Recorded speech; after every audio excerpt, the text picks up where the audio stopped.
Yo, what is up everyone? My name is Khoro and welcome back to another video, once again talking about hide or die. So yesterday I said that if the video got 20 likes, which it did pretty quickly, I would make a video compiling all the new information that we have regarding to the launch of Hide or Die coming tomorrow. Actually, I'm gonna have to cram this video because on the website it says a 22-minute read, and as you guys know, I like to keep my videos under like 5 minutes if possible. So first of all, something interesting is that they state this isn't a revival of an old game, but rather it's almost an entirely new game. I'll try and put up some like old gameplay compared to the new gameplay, and it is night and day. So in yesterday's video, if you guys want to check that out, we talked a lot about the reasoning behind this release, as well as we talk very much about the customization aspects of the game, because that is something they really wanted to point out. So they added stuff to the character such as facial features and using sliders to kind of customize your character's face, which like I said was not the that wasn't in the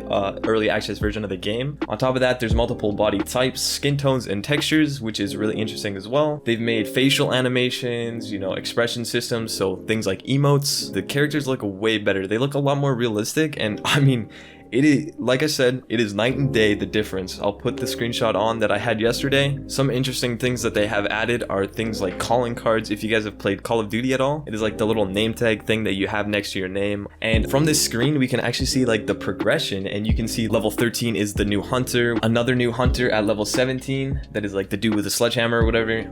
So there's a lot of progression here, a new shirt, a new name tag, everything like that. It really is cool, and it could bring in something such as a season pass, which brings us into the crates. So yesterday I kind of said I thought they would bring in and implement something similar to games that we have seen in the past, like CSGO and stuff, that have these cases with cosmetic items inside. It's a really good idea. It allows you to make more money off microtransactions with the game, and I will support that since they're taking the steps to actually rework their game. So it says here with game mode changes, it says there's a brand new base game mode 3v1 extraction, which if you guys don't remember, it was like 16 players in the early access beta, and so lobbies hardly filled up really at all. And so having a 3v1 mode, you only need 4 players. I mean, that's going to be something that's accessible through all times of the day. They also explain underneath that kicking off with season 1, so this is kind of like what I expected. They're going to have multiple seasons of the game, once again making the comparison with games like Fortnite, Call of Duty, that have these different seasons that have different unlockable rewards. This is going to be something that adds a lot of longevity to this game, and like I said, it is unique enough that it can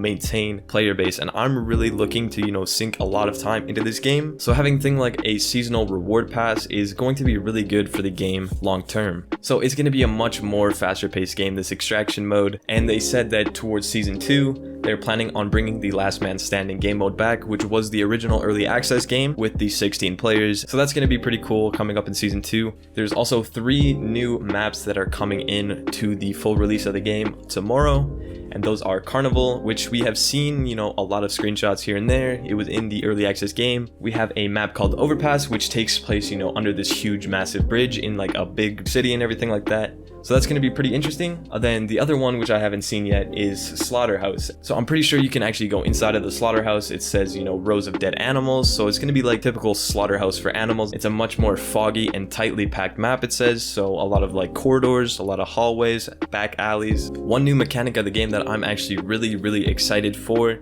is the super sprint and the sliding mechanics. The huge issue was balancing between survivors and the hunters. Survivors didn't really have a viable escape. You kind of just have to face them, throw as many bullets into the enemy as you can. But like I said, almost always this, the hunters would just dominate every single fight. But the super sprint allows you to, completely outrun a hunter, which is going to be really good, as well as the sliding mechanic to maybe, maneuver under ledges really quickly that, hunters can't get to, stuff like that. There's of course a lot of hunter changes coming as well, because like I said, you really want to balance those 2 elements so that, the hunter is still really powerful, and if played well can dominate a group of survivors, but vice versa. So I mean, there is a lot that I couldn't really go over. Like I said, I'm trying to compress this into a video as short as possible so that it's mostly just interesting and less of just me talking to myself. So I'm hoping when the full release actually comes out and I can get my hands on it, that I can make full-blown guides and different information videos on both survivors and the hunter, and which perks to run, things like that. Anyways, that's gonna wrap it up for me for today, guys. If you did enjoy, leave a like on the video, and I will see you all in the next one.